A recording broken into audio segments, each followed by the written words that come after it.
Welcome to another special edition of One Soccer Today, Year in Review Edition. Gareth Wheeler, Jordan Wilson, Oliver Platt with you as we continue to comb over the season that was for each and every one of the Canadian professional club sides. And today we focus on, well, the North Star Cup champions, Forge FC. I led with that because this is what happens in the Canadian Premier League. A bunch of games are playing and at the end are played, and at the end of the day, Forge goes on to win their fourth title in 5 years, the first side to win at home. It was a campaign, though, that nothing came easy. Finished second place in the table on 42 points through 28 games. They went through a stretch of 5 games without a win as well. It was an awkward one, but at the end of the day, mission accomplished, job completed. They're back on top of the Canadian Premier League totem pole. I say that with cavalry yelling at me right now, saying, we won the regular season. That matters too. I fully appreciate that. But the way the season ended was with Forge winning a football game. It's grades time, gentlemen. How would you grade the season that was for Forge FC? We'll reveal on the count of three. One, Right. two, three. Oh, a couple of B pluses. Oh, okay. An B A, I plus like it. I don't know how.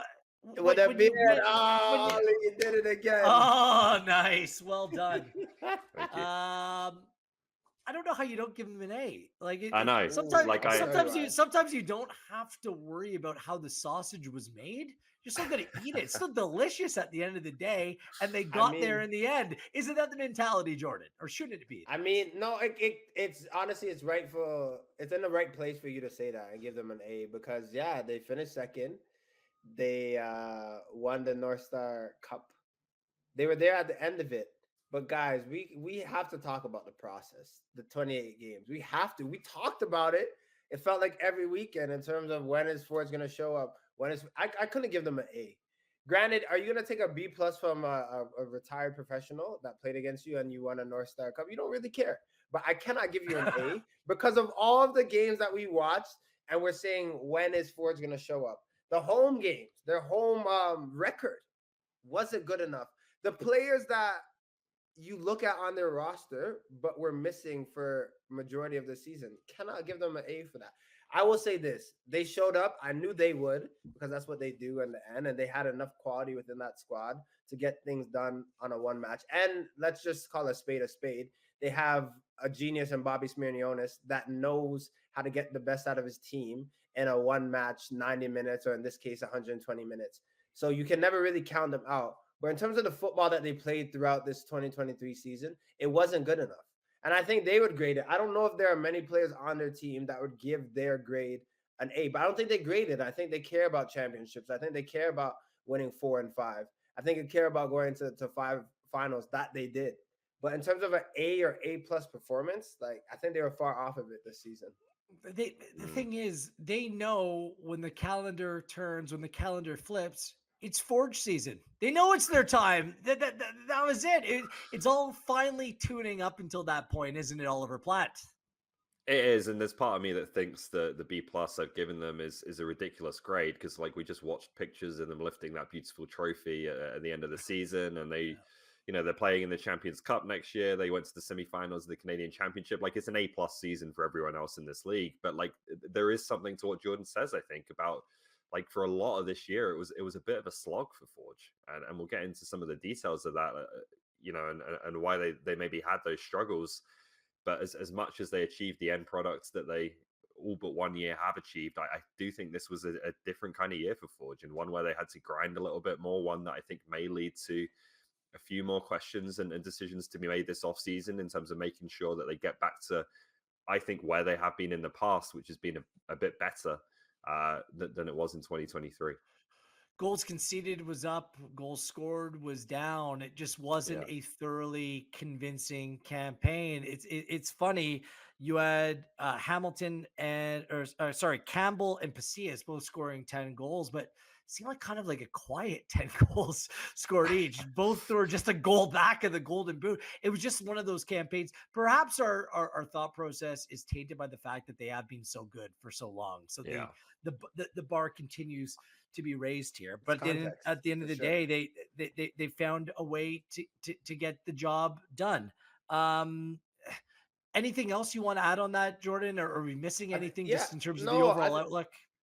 I think it's just what you kind of alluded to it, Wheels. I think it's just context, right? I think if you're looking at this team and you look at going to the final and showing up, then you're like, oh, okay, this could have been. But when you have expectations, they Forge have played the best brand of football in the Canadian Premier League since its inception.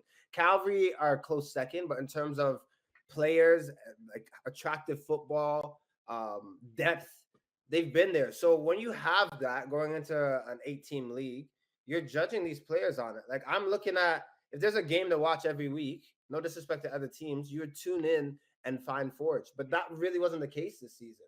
Calgary looked exciting, Halifax looked exciting to see. So you kind of have that expectation. And Bobby Smirniotis has said that as well in press conferences. He's like, look, when Forge win, everyone expects that. But when Forge loses, people are asking what's going on. Are the players healthy? Is there something going on with the group? Because they've built that. They've built that empire where you're like, this has to be A plus all the time, which is not realistic, but it's also an expectation that I have as a former player looking at this squad.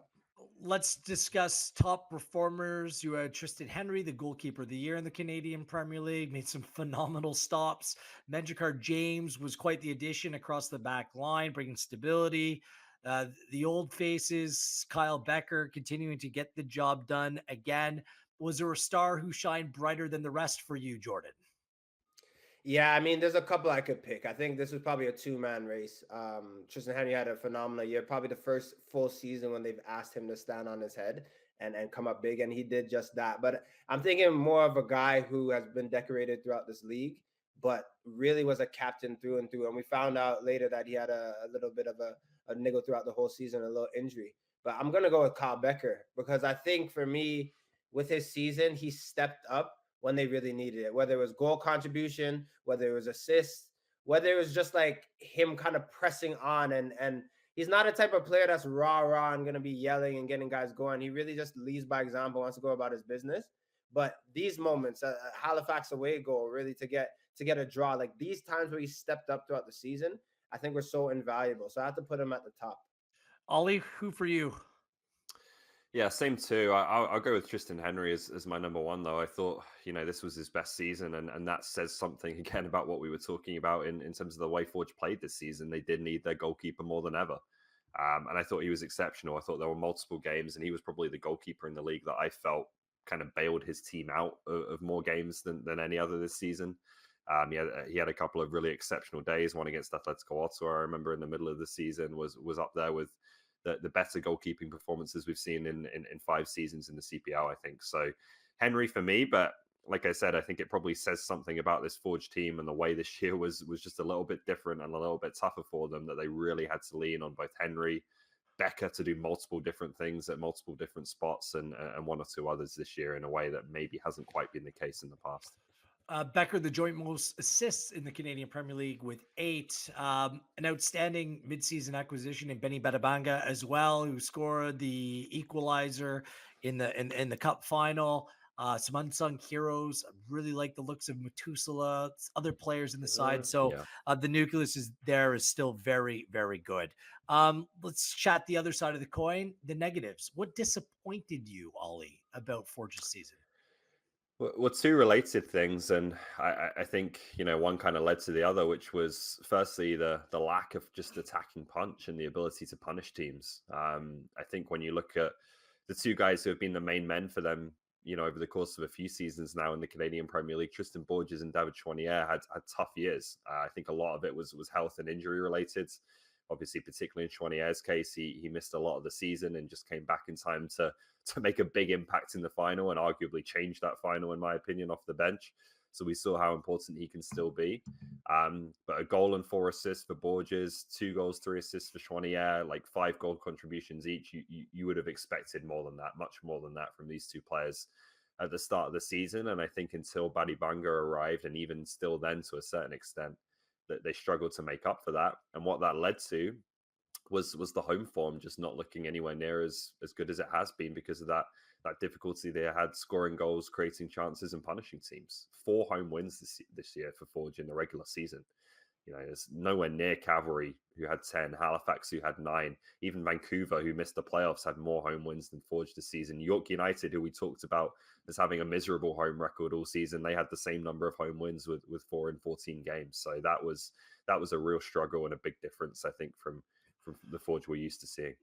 Chouanier was a massive, massive Yeah, miss. really. Jordan, what was the disappointing element for you? Yeah, Schwanya and even Borges, right? Those are two guys you missed out on. I think for me, I'm gonna just focus on a number, and I think looking at the goals against for this season were 32, and I'm looking at a back line. Tell me if I'm wrong, guys. If there's a better back line or better defenders in the league, and Mandrakar James, Ashoni Janssen, Matusala, you have even an Owalabi Belawu, I think a phenomenal player, young talent, Dom Samuels. Like these are guys that you're thinking, I know it's not just on the back line, but in terms of the quality and product that they have to really leak in 32 goals, and with a keeper that was goalie of the year, right? Goalkeeper of the year, like like Golden Gloves. He was that good. So there's a bit of disconnect. I'm not putting it all on center backs or defenders, but in terms of defending as a unit, I think they underachieved this season. But again, we're talking about a team that underachieved and still were there at the final whistle. So there's a Yeah. bit of an oxymoron there, but it's something, an area that they definitely want to improve going into 2024. Disappointing element for me was the production up top. You have three really good strikers in Pacius, Campbell, and Hamilton, and they all were inconsistent over the season. They all had their moments. They're all really good players, but the consistency wasn't there. More consistency, I think they come away with far more points. So, what's in store for Forge in 2024? Where do we go from here, Oliver Platt? It's going to be a really interesting offseason. Forge, as always, keep their cards closer to their chest, I think, than any other CPL team. It's always very quiet, I think, at this time of year, and you're waiting to hear what they're going to do. But I'd be surprised if there aren't some changes with this team. I just think the balance of the squad needs to change a little bit. You just mentioned there the productivity, or not quite the productivity they were hoping for from those three strikers. I'm not sure that they quite have the right balance between. They have so much strength, and Jordan, you just mentioned this position as well, centre back. They've got so much strength at centre back, at least on paper. Same thing at centre forward, central midfield through the spine of the team. But it's the fullback and wide positions where I think they were really light at times this season. So I just maybe you need to sacrifice what are some good players just to get the balance of the squad right by bringing in players in different spots. Yeah, Jordan? They've got to shake wheels. Pep Guardiola said it a few months back in terms of you can never have the same squad twice, right? You have to bring in some new players just to shake things up and just to bring a different dynamic. And Forge for me is a team where guys like even Bobby Smirnios is going into match day -1, doesn't really know or lets out who his starting 11 is. I think that's great because there's always competition within the squad. But I think towards this end of the season, there were things that were stale. I think they have to switch things up. I can expect at least 4 players coming in for Forge this season, especially with CONCACAF Cup Champions Cup coming up as well. You need depth. You need players to come in and really shock the other ones that have been there from day one and really start with a new empire, because that last bit, I don't think they can have another season like they did in 2023. The biggest question mark is about the manager, the beard, Bobby Smirniotis. At time of recording, does he stay or does he go? Ollie, if you're a betting man, and I know you are, where are you laying down your chips? If I was betting, I think I would still tilt the odds towards staying and the status quo, but like it's a very real possibility when you look at the Canada job in particular. I think he's going to be one of the front runners. I truly believe that, and I truly believe he should be based on his record over the past few years. Jordan, read on that scenario? Yeah, I mean, seeing him with his arms up like this at the end of the finals, looking at the fans, I was like, ooh, is this goodbye? But I'm known to reading too far into things. But I agree with Ollie. I think if there's a manager that is good enough to go and take this team to another level, the Canadian national team, it would be Bobby Smirniotis. I would back him, but I could also see him back. If I had to guess, I'd say another year at Forge. Wow. If he does go, what a way to go out. The first side to ever win at home. It was such a memorable night at Tim Hortons Field. 2 goals that were delivered from the heavens. And honestly, it's been another level for Forge over the course of these 5 years of the Canadian Premier League. And Forge comes out on top yet again. It's 2023, another special year for Forge. And probably end the same way in 2024. On behalf of Ollie and Jordan, I'm Wheels. This has been a One Soccer Today special.